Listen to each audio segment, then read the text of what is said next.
Margaret Clark had seen many fine homes in her 30 years as a nanny, but the Patterson estate still took her breath away.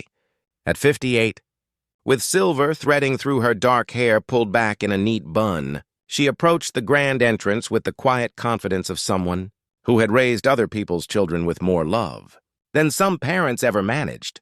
She wore her best orange and white uniform that morning. It was pressed and proper, the way she believed things should be done.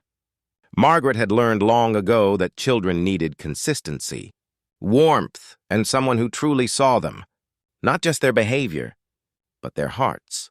Richard Patterson, a man in his early 40s with the sharp suit and sharper anxiety of someone who had built an empire, but couldn't fix what mattered most, opened the door himself.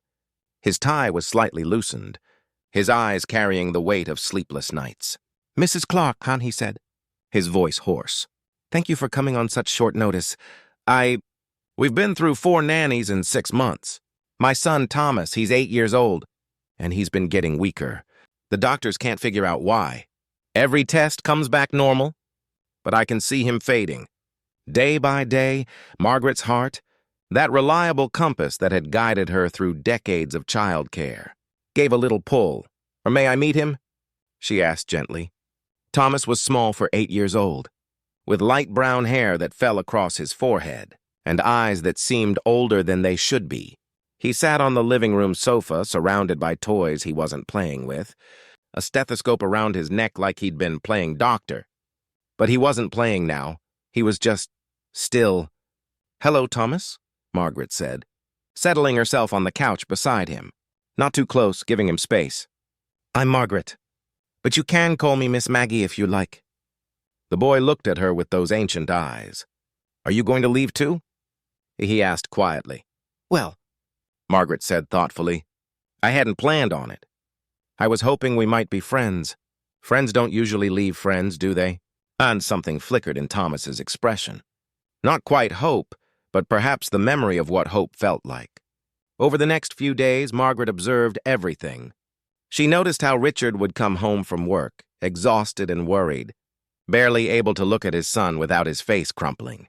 She noticed how Thomas would try to sit up straighter when his father entered the room, trying to seem stronger than he was. She noticed the medicine cabinet in Thomas's bathroom, lined with amber bottles. The boy took so many pills throughout the day. For his heart, Richard had explained. For his immune system, for his energy. Prescribed by the family doctor, a man Richard had known for years. But Margaret also noticed something else. She noticed that after taking his medicine, Thomas would grow pale and listless. She noticed that on the morning she had accidentally forgotten to give him his mid-morning dose because she'd been helping him build a fort. He'd had more energy than she'd seen all week. He'd laughed, actually laughed. Margaret was not a suspicious woman by nature. She believed in the goodness of people. But she also believed in trusting that quiet voice inside that whispered when something wasn't right. One evening, after Thomas had fallen asleep, Margaret did something she'd never done in 30 years of professional childcare. She took one of the pill bottles from the medicine cabinet. Just one. And the next morning, she went to see a pharmacist she'd known for 20 years. A kind man named Mr. Chen, who had always been honest with her. "Margaret," Mr. Chen said after examining the pills, his expression growing serious. "These aren't heart medication. This is a mild sedative mixed with something that would suppress appetite and energy. Long-term use in a child, it would make them appear very ill indeed." Margaret's hands trembled as she held the bottle. But why? Why would anyone... Then she remembered. The family doctor, Dr. Harrison. She'd heard Richard mention him once, saying, "James has been pushing me to sell the company. Says I'm too distracted with Thomas to run it properly. Says I should let him buy me out as a partner." James Harrison. The family doctor was also Richard's business partner. Margaret returned to the Patterson house with a heavy heart but steady hands. She found Richard in his study, head in his hands. "Mr. Patterson," she said gently. "Richard, I need you to listen to me very carefully. And I need you to trust me." She told him everything, showed him the pharmacist's report, watched as his face transformed from confusion to horror to rage, then back to something more painful, betrayal. James, he whispered. James has been... But he's known Thomas since he was born. He was at the hospital when... I know, Margaret said softly. Sometimes the people we trust most are capable of things we can't imagine. But Thomas is strong. Richard, he's so strong. And he's going to be fine. The next days were difficult ones. Police, investigations. Dr. Harrison, confronted with evidence, confessed, not out of remorse, but with cold calculation. He'd wanted the company. Needed Richard desperate enough to sell. What better way than through a mysteriously ill child? But there were good days, too. Days when Thomas, off the poisoned medicine and under proper medical care, began to bloom like a flower that had been kept too long in the shade. His cheeks grew rosy, his laughter returned.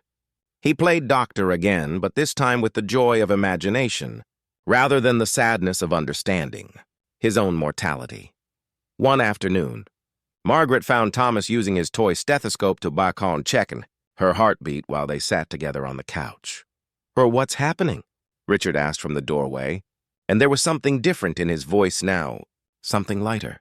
Miss Maggie's heart is strong, Thomas announced with medical authority.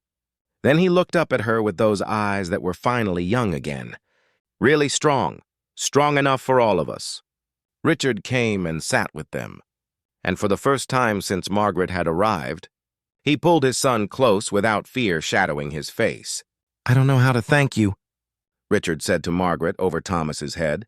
Margaret smiled, that warm smile that had comforted so many children over so many years. You just did. You're here, present. That's all children ever really need. Someone who shows up. Someone who stays. I'm sure, will you stay? Thomas asked suddenly, looking between them both. Please. I don't want another nanny. I want Miss Maggie. Oh, Margaret felt tears prick her eyes. In 30 years, she'd loved many children. But there was something about this boy, this family, this second chance at life that had almost been stolen. Yes, sweetheart, she said. I'll stay. And she did, not just for months, but for years. She was there when Thomas graduated elementary school, healthy and vibrant. She was there when Richard finally learned to leave work early, to be present, to understand that all the money in the world meant nothing without the people you loved. Margaret taught them both something in those years. She taught Thomas that the world could be trusted again. And she taught Richard that sometimes the greatest wealth isn't what you build, but who you build it for. On her 60th birthday, Thomas, now a healthy, happy 10-year-old, made her a card. Inside, in his careful handwriting, he'd written, "Thank you for saving my life. Not just my body, my whole life. Love, Thomas, death," Richard added his own note. "You gave us both a second chance. You are family."